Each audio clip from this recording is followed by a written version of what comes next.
Hey there and welcome to another episode of the More Cashflow podcast. On this episode, we're going to cover the top 9 ways entrepreneurs waste money when building their companies. And just a quick disclaimer, these may not be all the ways you're going to waste money building your company, but these are the 9 ways I've seen both me and my friends get swindled and waste money, not even get swindled, just bad decisions that we didn't have the right frameworks at the time to make the correct decision, and so we ended up spending money that we didn't need to spend. And I'm going to share with you the main ways you are going to get attracted or swindled by opportunities that seem good in the moment, and then when you actually do the math, they do not make any sense. So just before we get started, let me just quickly introduce myself to those of you who don't know me, which is everybody because nobody knows Thomas. But Thomas is actually a Portuguese entrepreneur, that's why the accent may be a bit weird. And so I actually built a company that's reasonably successful by any global standard, really. I'm not a billionaire, but I do have a company that produces 6 figures in net cash flow every year in Portugal, which for Portugal is a very nice thing. It may be a lie, you know, you're watching a YouTube video, so who knows, maybe I'm just a scammer, just maybe my basement, so who knows. But in case I'm not, I'm going to share with you the 9 ways I've spent money that I didn't need to spend, or I've seen friends of mine wasting money in their companies that they really could have saved. And so this video is going to be especially helpful to those of you who want to start a business, because those of you who have already started a business and are in your 4th, 5th, 10th year in business, you have probably already come across most of these ways of wasting money, and usually people learn. If you don't, this video is going to be especially helpful for you. And I say this in a kidding way, but I've actually seen some friends of mine, some close friends of mine, keep doing the same freaking mistakes and keep doing some of these money mistakes indefinitely, which is crazy, because if you keep doing the same mistake again and again, you're gonna get stuck forever in that same spot, and you gotta eventually learn from your mistakes. But putting that aside, let's see what are the 9 top ways entrepreneurs waste money when building their businesses. So the first one, this is gonna be the most expensive mistake. At least in my experience, it was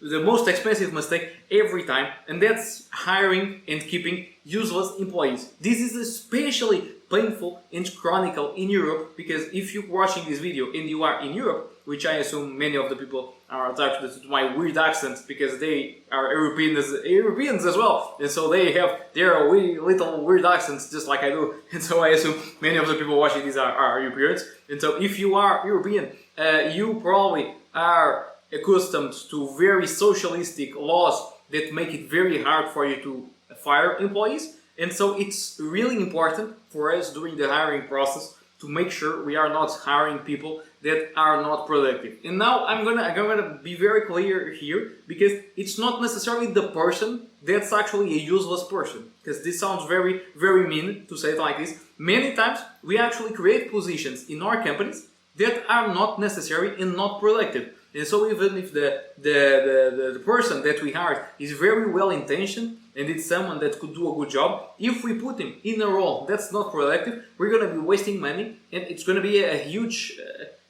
pain in the ass for us to manage that person, for us to pay that person, and that person is not going to be happy because they can feel as well that they're not producing. And so examples of hiring useless employees is hiring more people than you need for managing an account or producing a certain product or service, depending on your business. It's hiring people that do not believe in the mission of the company, and so eventually they're going to be just doing the bare minimum, and those people are going to be a drag and they're going to be a problem. It's hiring people for stuff that you could do, or the people around you closer to you could do, but because it involves doing extra effort, you just try to delegate it. It is the lazy way to run the business, to just hire Johnny to take care of the accounting because you don't really want to do that. Now I'm actually giving this example because I'm not going to mention who it is, but I actually got a friend of mine who is a cool business guy, and we had this discussion a couple of days ago, because I actually take care of most of obviously, I have an accounting firm taking care of like the big stuff,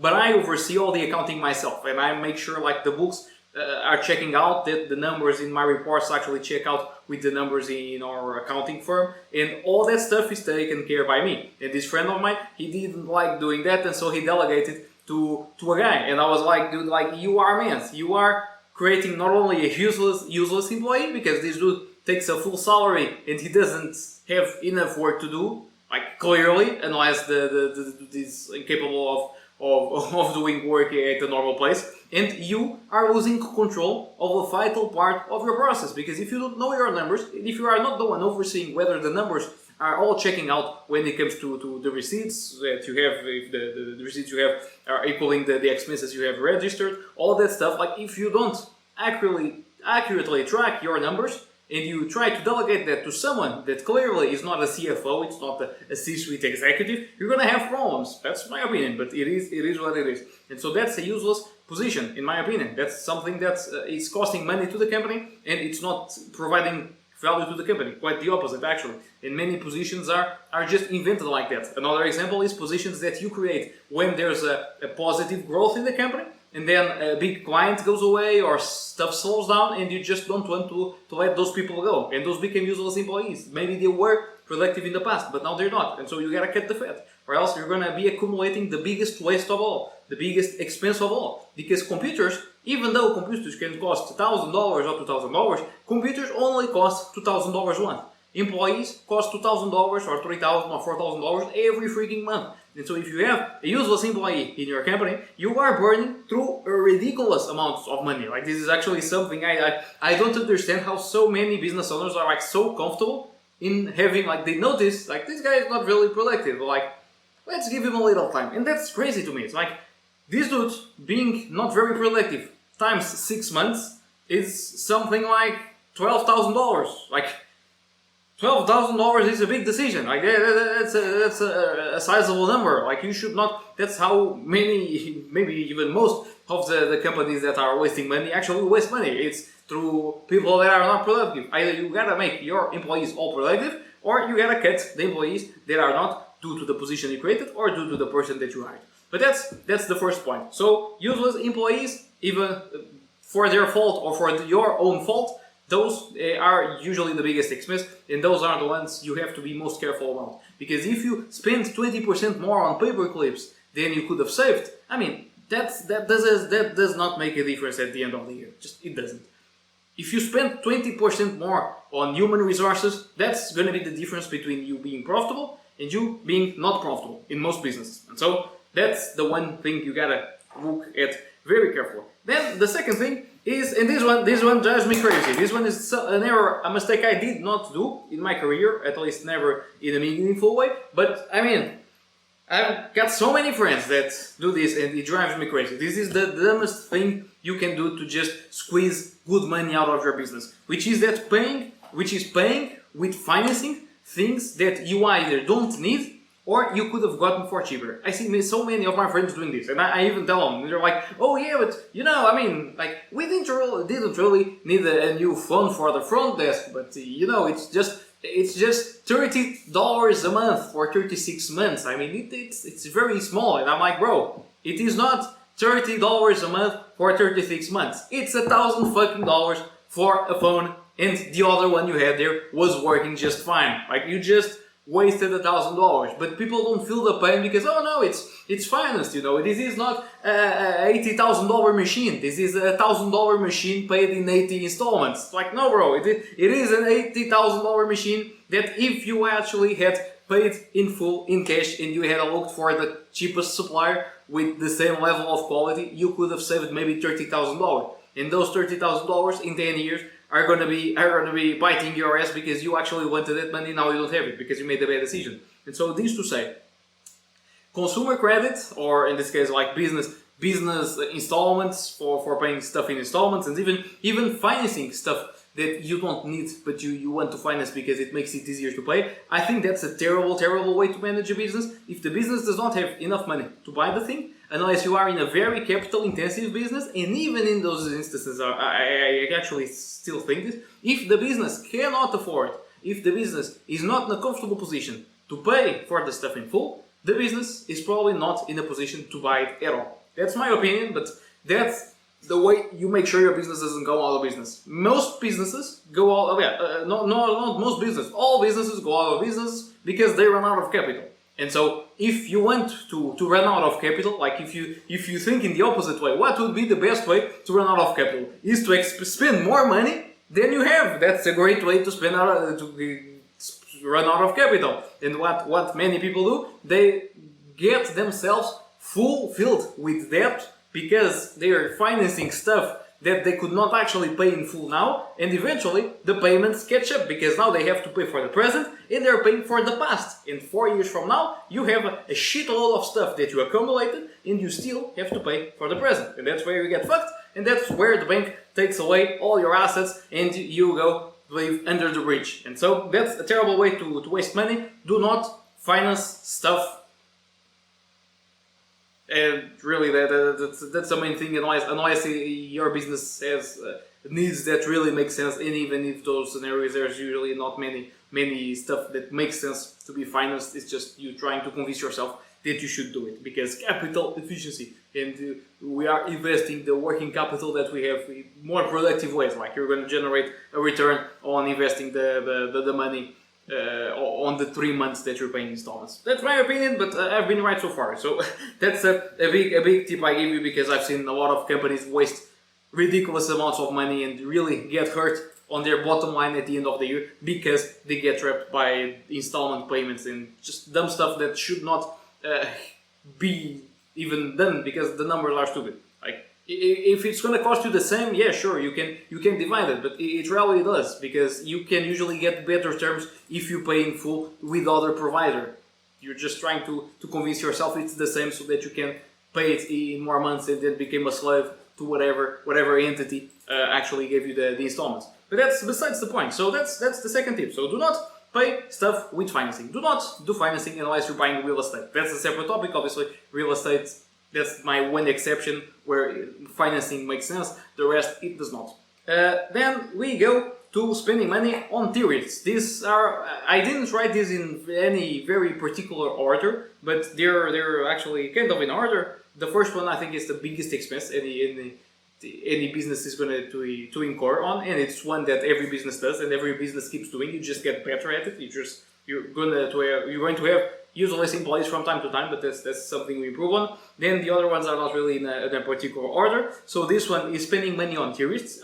Also, they're not in a particular order, because depending on how you run a company, you might do some of these mistakes more often and more aggressively than others. And so it depends. Like all of these mistakes, just because sometimes I feel like I am just trying to beat and drive the point home with the stick, and I sound a bit mean. Like, all of these mistakes, except the second one, I've done myself. And so, at least most of them I've done myself. And so, these are mistakes that I wrote down because I did them. And so, if you think, oh shit, Thomas thinks I'm a retard because I did it, don't worry. I also think I am a retard because I did it in the past. But I'm not a retard anymore. I am not. And so, it's going to be the same for you. You're going to do this, and you're going to learn, and then you are smarter than you were in the day before. That's how it goes. And so, the third one is spending money on theorists. What is a theorist? A theorist is someone that's going to tell you that we can help your business grow and do this and do that and blah, blah, blah, blah. And then, if you ask them, so show me your track record of doing that in the past, they're going to be like,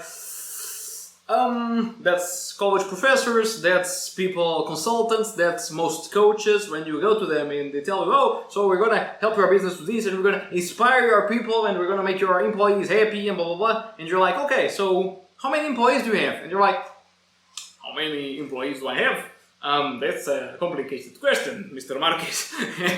And so, whenever someone doesn't have actual practice experience, that's why I call him the theorist. When someone just has theory but has not actually done the work in the field to prove that their theories actually work, you should usually not spend money with them. Just plain basic. That's it. Like, if you're hiring somebody to help you to consult on how to manage your team and how to inspire your people and the leadership stuff. And I'm talking specifically about leadership because this is where I actually got swindled in the past. I hired people to help me manage my team and stuff, and then I sat down in my chair and I was like, wait, why am I listening to people that have no employees telling me how I should leads, quote unquote, that's a different tangent, but like, why should I be getting leadership advice from people that do not lead anyone? That's kind of questionable, and so that's where I did not spend money on people that had not employees anymore, that had no employees anymore to help me leading my team, because that's just ludicrous. And so whenever I hire somebody, so the first thing I vet is, have you actually done what you're proposing here to help us? And so if you have not done, if you're just a theorist, but you have not done what you're proposing to do, I will probably not hire you. Now, when I say done, it doesn't necessarily mean, like, for example, if someone helps you build space propellers, and they're gonna help you build better space propellers, like, the company does not need to be a space company that builds space propellers to help you with your space propellers. What I mean is that they need to show you the knowledge and that they actually, the experience that they actually did it before with another company successfully. For example, this the space propellers was a terrible example, really. But let's say I got some bottles of wine over there, so let's just say bottles of wine. So let's say you have a consultant that's telling you that he can make your bottles better and cheaper, and so the dude does not need obviously to have his own farm, his own vineyard. He just needs to show you a case study where he helped the client actually do that. And if he can show you a trustworthy case study where he actually did that, that's proving that he's not a tourist. That's proving that he actually did the work and was able to complete the task he's proposing to do for you. And so that's the difference. He does not need to do the same business as you, or on an actual business for that matter. He just needs to prove that he actually did that in a business like yours, or solved the particular situation he's proposing to solve, as is obvious. Alright, and then let's go to the next one. And this one is an interesting one, because this one is actually the corollary. This is actually the opposite. This is actually not having, this is something that's gonna cost you a lot of money. It's a big waste of money, and it's a big waste of money because if you get an investigation, if you have money running out of your accounts and you do not notice, you're going to waste a lot of money, and that all comes from and arises from not having strong compliance in financial reporting. Now, I'm saying this because this is actually a mistake I did not make, and I learned this because I had an issue with a government body here in Portugal, because here in Portugal the socialists are always trying to push people around, and if you're in Europe you know how this works. And so they came here and they started threatening me and trying to fine me. And I was like, nah, you're not gonna fine me because everything you're saying is incorrect, and I got the paperwork. And like, these guys are absolutely, like in Portugal at least, they are completely used to people not having any compliance worry, like small companies, because I run a small company, like companies below 50 people, 50 employees, like they have no paperwork, they have no financial reporting, they have no compliance, they have no legal documents, they have nothing.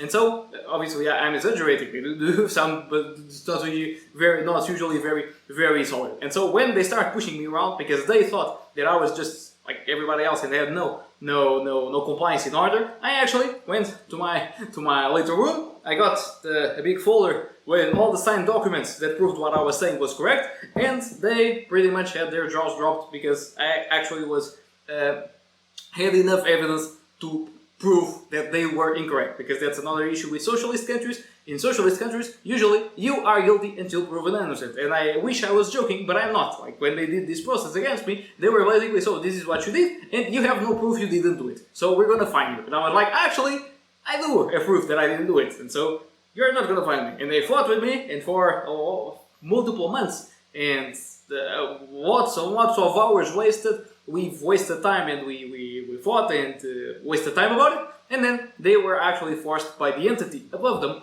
which is the central organ of, we call it organ in Portugal, the central organ of that government body.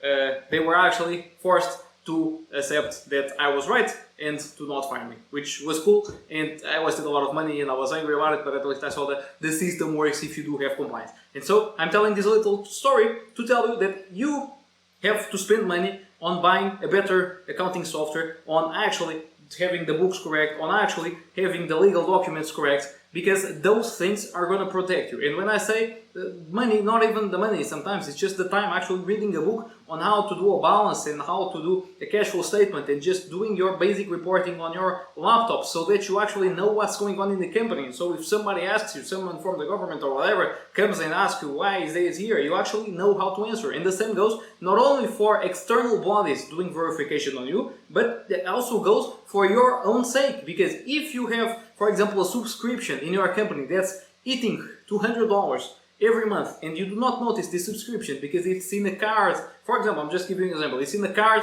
that's connected to an account that usually you don't use, but that sometimes money goes over there, so that money keeps disappearing. Like if you don't have at least basic, fundamental financial reporting in your company, you may not notice that kind of stuff. And so it might go months or even years before you actually know that there's a drain sucking money out of the organization. And so if you have a strong compliance and financial reporting in your company, you're going to be able to at least avoid these money pits, which can be very significant. I know a guy, and I'm not going to say specific numbers because he's a dear friend, and I'm not going to get into details, but this is a guy that screwed up big time when it comes to compliance, and he got fined a ridiculous number. We're talking, I'm not going to say the specific number, but we're talking about numbers close to $1 million. Like this is ludicrous, and he got all these problems because he basically had no, all his documents were like they didn't match up, nothing matched up because he didn't really care about that stuff because we're just here to run the company. And I get that because I'm an entrepreneur and I'm always trying to push him, it's okay to break things and stuff, but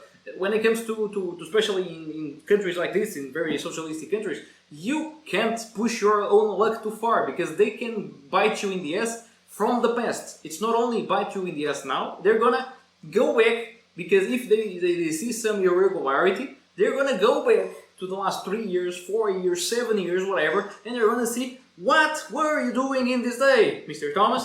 Why does this say white when this was actually black? What is this? And then they're gonna find you, and they're gonna find you for every little thing they found on the last few years, and then you're gonna get slapped very strongly. It depends on the country, obviously. Some countries here in the world obviously have different laws. Oh, most countries have different laws, and so this might not apply to everybody. But as I said, the more strict the system you live in, the more careful you gotta be about this stuff. Because although this is not a direct expense, it's not something you're gonna pay up like a purchase. It's something that's gonna cost you a lot of money. It's gonna be a huge waste of money. It's definitely gonna be in the top ways you waste money.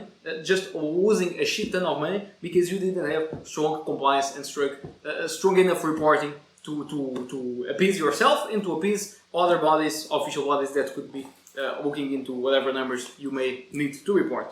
Alright, and so that's the fourth one, and let's go to the fifth one. The fifth one is actually a pretty interesting one, and this one is one I committed more than once. It's something I am still trying to psychologically recover from because I seem to keep doing this mistake. It's something I said some people didn't learn their lesson. This is the lesson I haven't learned so far, which is that you should not, if you have a company and you actually did good work enough for the company to be profitable, please do not use your profits to buy separate businesses. They are not really integratable or synergetic with your main business. What do I mean? I just had this conversation literally today. So I have a friend of mine, he runs a very successful insurance company in Portugal, a really successful insurance company in Portugal. We were talking, I have obviously some money aside as well, and he just suggested like, Thomas, do you want to open a McDonald's? And he, like, this is what we never spoke about this, so this was really just an idea. I didn't even think two people could actually open a McDonald's jointly. And I still think you gotta do it yourself. I don't think you can actually start a partnership and open a McDonald's jointly with a business associate, but I may be wrong on that. But like, he just suggested that, and like the red flag in my brain just popped out. Like, no, Thomas, not again, because sometimes when we make some money, we start believing we are the Messiah. And so because we are the Messiah, because Elon Musk can do it, we have a tire repair shop, but now we're going to open a supermarket. It's in the same town and it's kind of synergetic. And then we start kidding ourselves, trying to make on our brains the explanation to why our business is synergetic. And so I start saying, I have a laptop store, but you know what would really help grow my laptop store? To buy a repair shop. And so I sell laptops, and we also do the repair for the laptops. It's a really great business. But when you actually think about it, is it like, are you actually the largest? Are you such a large player in selling laptops that you are now the only way you can really grow is to open the repair shop? I don't think so, and usually it's not the case. Hopefully I'm making my point clear here, which is that the worst thing that can happen when you open a separate business to to the first one, a business separate to the first one that's slightly just synergetic, is that it actually kind of works. And that has happened to me. I opened a brick and mortar business that was actually working. And so because it was working, I now did not want to sell it, and I did not want to fold the operation. And so I had my main business where I was trying to spend most of my time, and then I had this thing frequently dragging me away. And because this is an actual business, there is actual care, you cannot ignore it. And so you have two things that are taking your time. And what happens is that you are allocating your time, half of your time to one, half of your time to other, and instead of having the compounded growth very fast for your companies, you start to have slow growth in both companies. And instead of going from $1 million a year to $10 million a year in 2 or 3 years, you are going from $1 million a year to $1,100,000, $1,150,000, 100 and 200,000, and you just do this in two separate companies forever. And that's not a smart way of building a business. This is something like, if you're watching this and you are still in the first innings of the business, you believe I may be wrong, but you have not had enough experience to actually know that I'm wrong, like please hear me out on this one, because I know this one is really appealing. This is often what is called the shiny object syndrome, and you're going to be very motivated to do it because you already proved that you know what you're doing. Like the first blood you have, like the first time you make $10,000 a month or whatever number you consider very significant to whatever place you live in, like you're gonna start believing you are Jesus. Like you can just buy a phone repair company and you're gonna turn it around and make it big. And maybe that's the case. But if you already have a main company, like I'm obviously saying this, assuming that you have a main company. If you are trying to start a new business, then by all means go search for the most profitable one. But if you already have a main thing, unless you are decided you are going to sell the main thing and just focus on a new thing, do not try to do things at the same time, because that's going to cost you a lot of money. It's going to be a huge waste of time. It's going to bring more inefficiencies than synergies to both businesses. And so that's why I say, unless the businesses can be integrated, can be merged, or the businesses are super synergetic, like to a ridiculous degree, like if one grows, the other one grows symbiotically, like you should not be starting separate businesses. And I'm not saying investments. Like investments are something you should do once you have some money, and so once you have like $100,000 or $200,000, obviously you should be investing and should be trying to grow that money. But that's not something you do actively. Like you can spend some money managing your investments, obviously, as you should. But your main time, like 90% of your time, or almost close to 100% of your active time, should be spent on the main business and not just diverted into small little ponds of attention that you got yourself into because you actually paid for it, which is a bad idea. It's something I did. It's something I recommend you to avoid at all costs. If you are not the biggest company in your specific area, you should not be diversifying. And in my case, because I am in a very small country, I actually ended up being the largest player in my vertical, and that's why I started having dumb ideas. The thing I tell you is, once you become the biggest player in your market, if you are in a small market like me, if you have a little country like me, just choose what your next point of the next vertical your business is going to go into, and just stick to that, and that becomes the main thing. And obviously you're going to keep the old flow, because the old flow is already working, but you do not add more stuff. You do not add 3 or 4 verticals, and now we're going to grow in Africa, and we're going to have a call center over there, and I actually started a call center inside my company. So what I'm telling you is facts. Like, listen to Thomas, please, on this tangent. And so all that stuff to say, just focus, have always the main thing, and the main thing should be taking 90% of your time, and the rest you can obviously allocate small bits of time to very little things, but the main thing has to take at least 90% of your time, or you're going to be wasting time and money on stuff that's not helping the main thing become the great thing. Okay? And so that's the 5th point. And now let's go to the 6th one. So the 6th way people in business spend money and waste money is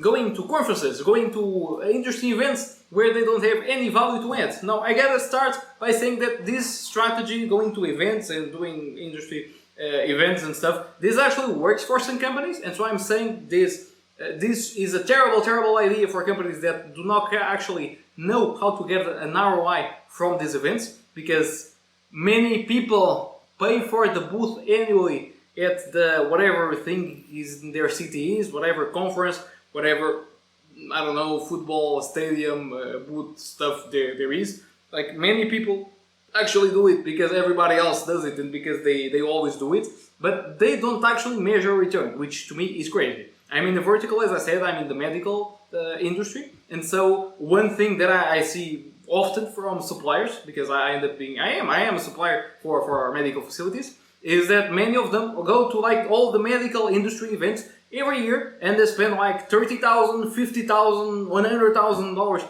getting a booth, and then I sit there and I'm like, okay, so how many sales did you get? And I'm like, oh, we got notoriety and some people actually left their emails and we did close some stuff, and I'm like, okay, so how much profit did you get from there? And they're like, oh, you can't count it like that, and it's like, okay, so you're not sure it's actually superior to the amount of money you invested. It's like, oh, but you can see it like, it's like, actually I can, because if you have a business that only does one thing, and that one thing was going to booth, you're gonna be bankrupt in a month or in a year. And so if the only thing your business did was going to booths, and you believe if you only did that you were going to be bankrupt, then it means that those expos and those booths are actually negative value for you. They actually do not produce positive return, and so you should not be doing them. This is actually a very good rule that I learned from an American billionaire, that if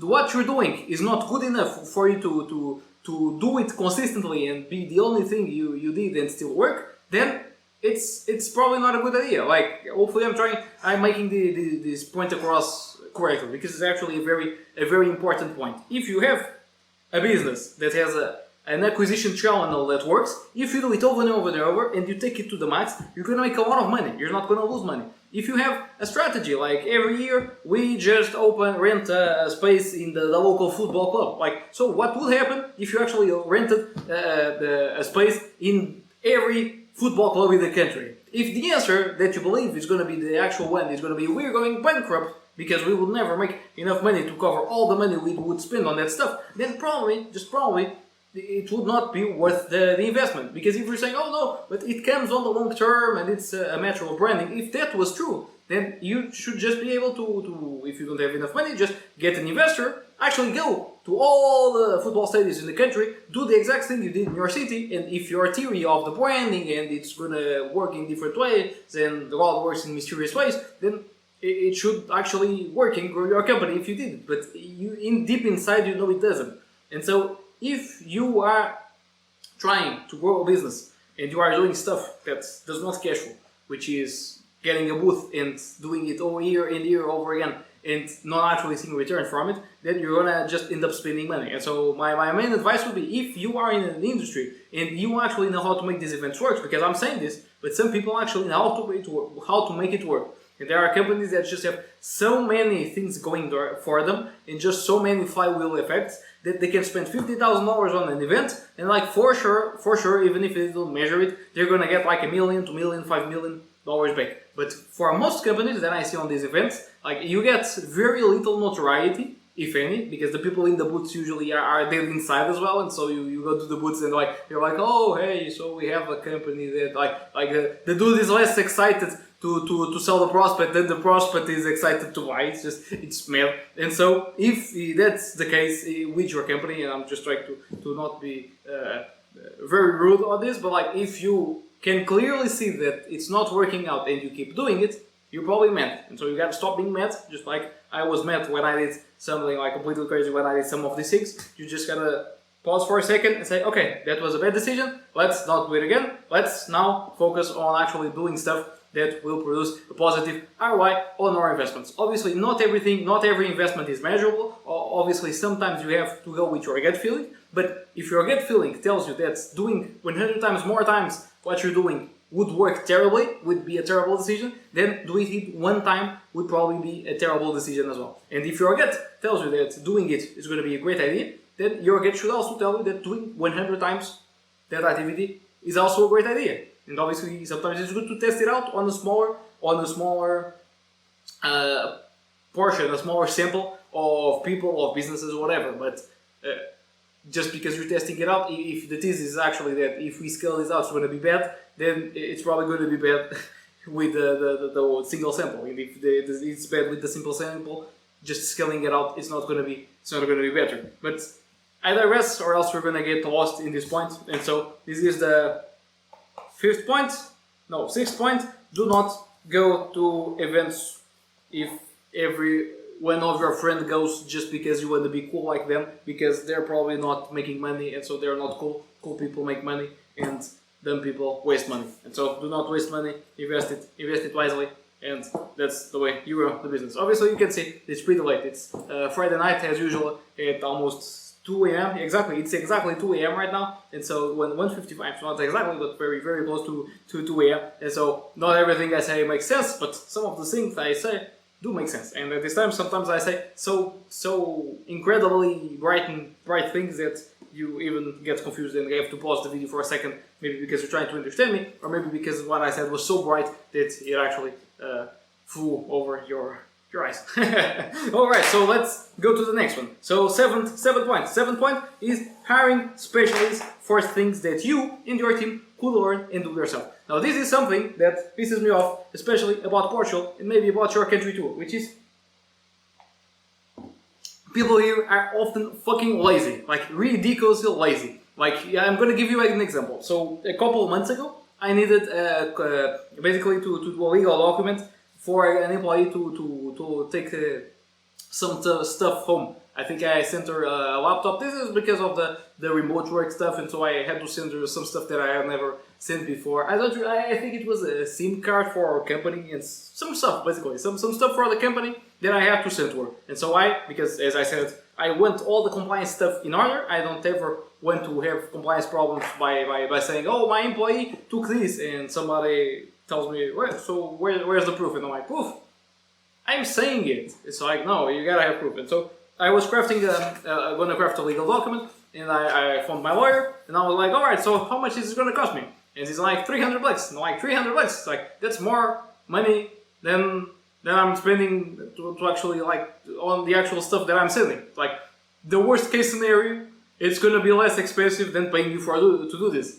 But I also don't want to have, like, no legal protection against the situation. And so I went online and I saw how to craft a contract like this, and I was like, okay, so the worst possible scenario is she tries to steal my stuff, which obviously I'm saying is like, this is stuff that's not supposed to happen. Like, if you have employees that like are voluntarily trying to steal stuff, that's not cool. That said, when you terminate an employee and they have stuff, especially remote workers, and they have laptops, whatever, like, you probably noticed this if you have employees, and if not, I'm gonna warn you. Like, people become much less nice when they're no longer working in the company. And so if you phone them, they're like, oh, so Johnny, could you return the laptop? They're gonna be like, oh, maybe you should come pick it up. And I'm like, bro, like, what? Should pick it up? And they're like, yeah, I don't think I'm gonna send it. It's like, bro, you are in Africa. And I'm like, yes, you should come here. It's like, bro. And so you do have, and obviously, if you send a laptop to Africa, good luck getting it back. I don't think that the legal system in your country is gonna help you much, even if you are unless you are in Africa, and especially in some countries in Africa. But that point being said, what I'm trying to convey here is that many times you can actually do the stuff a specialist would charge you an arm and a leg for very cheap if you just search it online and try to do it. And now the warning I have written here, and it's important, is that you should only do this for things that have a low downside if done wrong the first time, obviously. And so if you are doing, for example, like, if you are actually signing a very important contract, and because you want to save 200 bucks on the contract, you actually end up doing a $50,000 contract yourself, and the contract is actually invalid, and things go to court, and it's actually declared that the contract is invalid. Like that's the kind of thing that, like, it has a huge downside if it goes wrong the first time you try to do it. And so that's the kind of thing you should not try to do yourself, because obviously the downside is huge. But there's so many things that you could actually try to do yourself. Like, I'm going to give you an example with recruiting. Like, many people, many business owners have never actually run proper recruiting campaigns because they've always hired a recruiting firm because, oh no, I'm not a recruiter, I'm this, I'm that, I'm a mechanic, I'm whatever the hell I'm supposed to be, and so I don't know how to source candidates, I don't know how to get them to filter, I don't have time to filter candidates and to speak with candidates, I am very busy person, me, my little small business, very busy, and so because you're very busy, you end up not actually knowing the steps that you need to recruit people, and so you end up delegating it to a recruiting agency that's going to cost you 5 times more than if you actually did it. And so if you are, just to give you an example, if you are a business owner that generates $80 an hour and the hiring agency is charging you $160 an hour, it means that for every hour that you are delegating this stuff to the hiring agency and you are working in your business with that time, you are actually losing $80 per hour. And so if you think it like that, it's like every time I hire somebody to do something I didn't want to do because I don't know and I'm too lazy to learn, I'm actually losing money per hour equal to their payment minus the money I generate per hour. And so that's actually a good benchmark to decide whether or not you should hire somebody to do it for you. And so if you have a contractor that's gonna cost you less than what you make per hour, then it actually makes sense for you to hire the contractor. If the contractor, and this is especially true for legal stuff, where a lot of legal stuff is actually not very life and death situation. It's not actually very significant, and you can just craft the small things yourself, like small contracts with clients, stuff like that. Like I'm saying this, I'm not sure I should be saying this on the video. I probably shouldn't, but let's just roll with it. As I said, I would not be editing this video, so I'm not, like, I've done many small legal documents myself. Like I sometimes kid with my friends that I like, if things go wrong, I could be a lawyer because I've just written so many like legal stuff, and I spend a lot of time just trying to understand like what are the especially in Portugal because we have a lot of rules, but like I know what clauses we need to have in here. I know like the legal jargon to actually write the stuff, and so I can write like a lawyer and stuff. And like that's very useful because a lot of like small things you want to have a contract, but you don't want to pay $500 for a guy to craft you a freaking contract in 5 minutes. Like it hurts in the arts. Like I don't want to burn money like that. And so if you just are not lazy and you just measure the downside of what if this goes wrong, what's going to be the worst case scenario, and if it's something that's really meaningless, like, oh no, I tried to source candidates for a new position in my company and nobody showed up, like nothing happened, literally nothing happened, you can just try again. And obviously if you are incapable of sourcing candidates and you try 10 times and nobody shows up, then maybe you gotta hire somebody, but like that would be very strange, that would be very unlikely. Chances are you are actually gonna kind of do bad on the first time, you're gonna do well or a bit better on the second time, and on the third, fourth time, you're just doing as well or maybe even better than the contractor, because you have, like, whenever you stop being lazy and actually do this stuff, not only do you save money that you would have wasted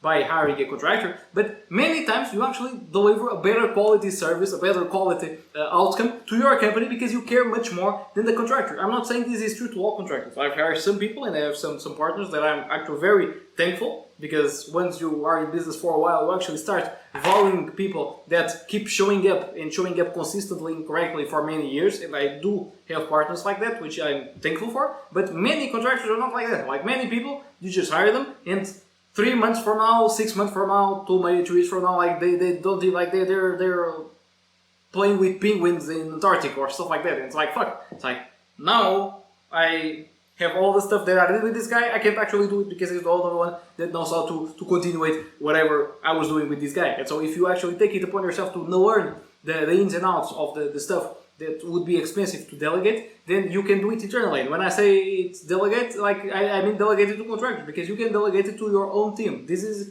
a video that's probably not going to be watched by people with large teams, and so that's why I'm saying you, because in the point you are at in your business, you are probably doing most stuff yourself, because I myself am still doing most stuff myself. And so if you're watching this video, I'm assuming you are not way beyond me, or if you are, thank you for watching. I'm glad you are taking value out of it, because I don't know how to provide more value to you if you have a business bigger than mine. But if you by any chance have a couple employees and you're just doing most stuff yourself and just trying to manage the team and it's all chaotic and stuff, then I'm your guy, because that's the struggle I've been with for the last few years, and I'm thankfully now capable of having like some inner peace, and things actually work fine now. Like it's the first time in my career that I could actually step down and like, if I don't do any changes, like if I stop thinking and I just do obviously the basics that are in my calendar, like the business actually keeps growing, keeps at where it's at and keeps growing slowly, but keeps growing. It's like that's very cool. That's something it took me a while to get. But one thing that's gonna hinder your growth a lot is wasting money on useless stuff. And that's why I'm doing this video. And so hopefully this is something that you are going to save some money on, is hiring specialists to do stuff that you could easily do yourself if you just spend some time learning how to do it. And by the way, don't be, just one last comment on this, which is, by the way, don't be ashamed to ask people how they do it, because this is something that sometimes hurts me, it strikes me. Like today I was at a restaurant from a friend of mine, and I was thinking like this dude certainly does not buy, obviously he does not buy his drinks in the supermarket. And so I was like, and here in my office, we end up consuming a lot of drinks and stuff, like sodas and stuff. And I'm like, I don't want to pay supermarket prices for that. I just want to buy a big chunk of them, like just buy a fuckload of Coca-Colas and iced teas and whatever, and just pay the supplier's price instead of paying the retail price. And so I went to his restaurant and I was like, Johnny, my friends, where'd you buy your drinks for the restaurant? And he was like, well, cause I'm pretty sure I was the first person to ask him that, because he was like, well, and I almost dropped to the floor, but he was like, so we have this supplier, and I'm like, okay. He told me because he was kind of like trying not to like, just trying to wiggle his way out of it. But like, obviously sometimes you make people a bit uncomfortable if like you ask them, it's like, that's my business. Like, if I teach you, I do not service you anymore. But the way you structure this, like obviously this example is a friend of mine, so I am comfortable to say that. Like if you're working with a recruiter, or if you're working with a lawyer or whatever, you can just like tell him like, Johnny, like I want you to help me do the basic stuff by myself. Like all the big stuff I'm gonna do with you, like the small stuff, I trust you, you're my friend, you worked with me for whatever, many years, many months, whatever. Like, can I just pay you like slightly more than what your return would usually be, and instead of you doing the work, you show me how to do it? And many times people will say yes, sometimes they won't, many times they will. Like I myself, like sometimes clients from my company, actually in different verticals, actually, like they're like, I know you don't work with my business, and like I understand that fully, but like, could you just show me how it's done? And, like I usually charge, maybe I shouldn't say this in video, but I'm gonna say it again. Like I usually charge like significantly more than I would charge if I was working on the per hour basis, but like by a significant amount. But like I show them, and they get to roll with the process, and because it's someone that's not qualified to give me business, which is in this case, if the guy's set on doing the stuff himself, then he's not going to give you business. You might as well just system and just charge more than you like by a significant margin than you would usually charge, and that's gonna be more than enough to cover your time and to cover the expense. And the guy is gonna be happy with you, and for bigger stuff he's probably gonna come back to you because you know what you're doing. And so that's the sixth point, the seventh point. And so let's go to the eighth one. We're almost done. So the eighth one is a very important point, which is something that I thankfully did not do, but I almost did, which is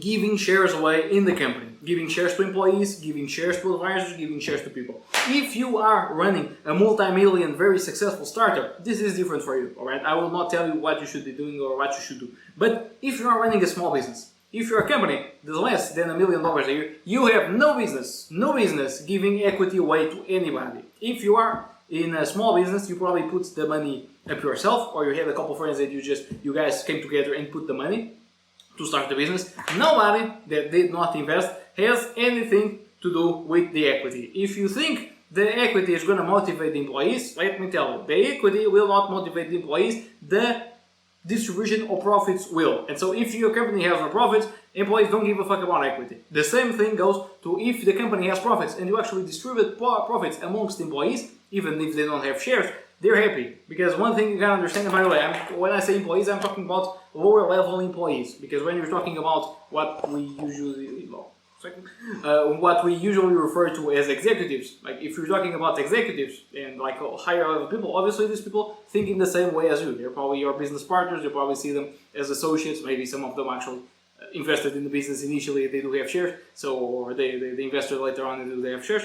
So those are not people I really consider employees. When I say employee, I'm talking about someone you hired to do a specific function. And so those people, usually, unless you are in a very, very specialized, very, very smart industry, and even in that case it's still true, like those people usually don't really care about the long term. They care about the short term. So as long as like every month and every quarter there's money coming into their account, like they're good. And so if you think that giving them options and giving them stock, that one day if you sell the company we're going to make all this bunch of money, in the small business world nobody cares. Like if you run an hairdressing shop and you give a small amount of equity to the employees to keep them motivated, like they don't really care. They're going to be thankful. They're going to be, hey, it's very cool. Like they're not going to work any harder.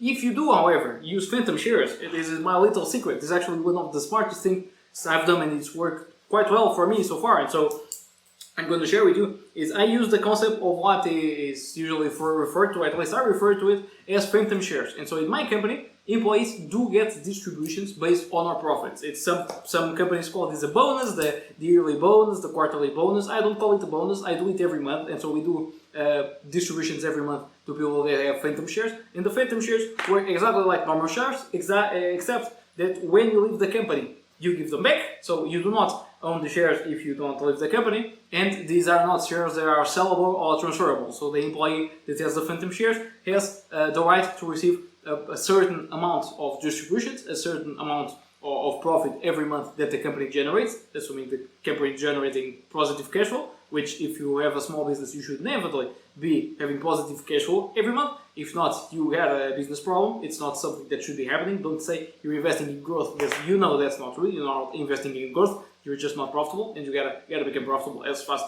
as you can. And so if you're running a small business, it's my opinion, it's Thomas' opinion. You know, it's worked well for me. Maybe you have a different opinion, but if you are having positive cash flow, then you can distribute the profit every month, and the employees are going to be happy because your team is winning with you. That's something that took me a whole long while because I did not want to give any equity, and that's something I did correctly, but I also was not distributing profits, and so nobody was motivated to do good because only Thomas got more money when the company was doing good. And so I ended up coming to this conclusion, which is that phantom shares are this wonderful thing because employees get a fixed amount of the profits, and so everybody gets distributions, and the better they work, the better we work, the better distributions we have.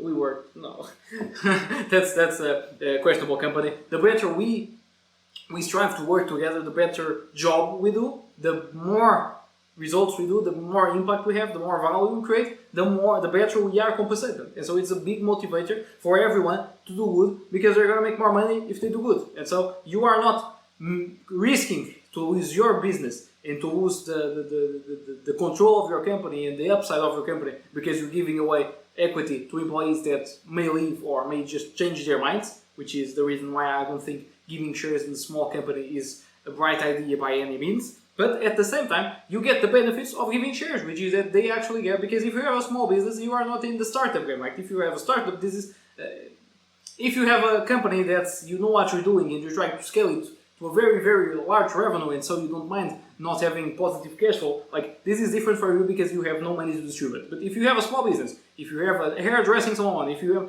a car tire business, if you have a technology business somewhere, if you have a software business, a SaaS business, a phone selling business, whatever business, a real business, basically, a business that's not a magical startup. If you don't have a magical business, if you have an actual real business, you will have positive cash flow. And so if you have positive cash flow, you can distribute it and make it your employees motivated, and you do not need to give away shares because that's one of the most costly ways to waste money is to give away shares. And not only that, like to some companies, this is what actually destroys the company because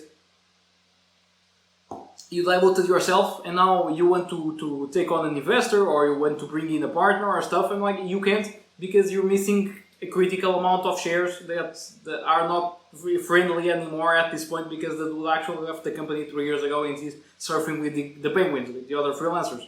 And so that's why I don't believe in giving shares away. You should not give shares away if you are a small company. If you have a larger company, if you're doing over $10 million a year, then by all means ignore what I say because you know what I mean and just do whatever you want. But below $1 million a year, do not mess around with equity because you don't need to, and it's just going to be more painful and more risky for you to grow the company without having full control of the equity. And so that's the 8th point. And now let's go to the last point. This is my last point. It is possibly the most important one, although it is not really about a mistake of purchasing or giving away stuff. It's a mistake of courage. And one of the most expensive things that you can do as an entrepreneur is not investing in growing your company to the maximum when your business model is profitable. And so if you have found acquisition channel that is profitable, if you understood that the lifetime value of our customers, the total money, the total profit that a customer brings is superior to whatever you have done so far successfully to get them in the door, like, you should not be keeping stuff steady, you should not be thinking about new ways to bring in clients. You should just push as hard as you can, as much as you can, spend as much money as you can acquiring those customers with whatever means you had that worked. Because if it worked once, it's probably going to work again. And so if you just keep pounding, because your customers on average bring you $5,000 in profit, and you are spending with this method on average $1,000, and this could be the industry events. That's why I said before, like, if the thing you were doing in one location is working, then if you scale it to 100 locations, it's also going to work. And so when you do find the thing that works, because all businesses, assuming they're well run, actually have methods, client acquisition methods that will work, you just gotta, when you find it, you just gotta pump it and push it like there's no tomorrow. And I'm saying this because it is probably the biggest mistake, the biggest waste of time that I did, was not investing like there was no tomorrow in growing my company when I grew the lifetime value of our customers to a sizable enough size. Well, size. Yeah, that's it. And so that's something I deeply regret, because I could have gotten where I am much faster, like 2 years earlier, but because I was not brave enough to really up my investment, and I was just investing little numbers every month because I was afraid that maybe stuff stops working, or that I can't give all the clients the necessary care, or whatever stupid stuff I had in my mind at the time, I actually hindered my ability to grow. And so I took longer than I should have taken to get here. And the same is going to happen to you if you find something that works, and instead of keeping on doing the same thing that works and just pounding like there's no tomorrow, you start doing other stuff. And this is really common. Like, it's actually scary. It's scary how common it is. Like, most small businesses, they have this issue. It's like they go to a supermarket, the local coffee shop that goes to a supermarket, they distribute flyers, and they got a couple customers. And the dude in the coffee shop, instead of just saying, okay, so we're gonna go to every fucking supermarket in the region, he's like, oh no, so okay, cool. So now we're gonna do a post in the journal. And it's like, bro, no, you just got the supermarket thing working, right?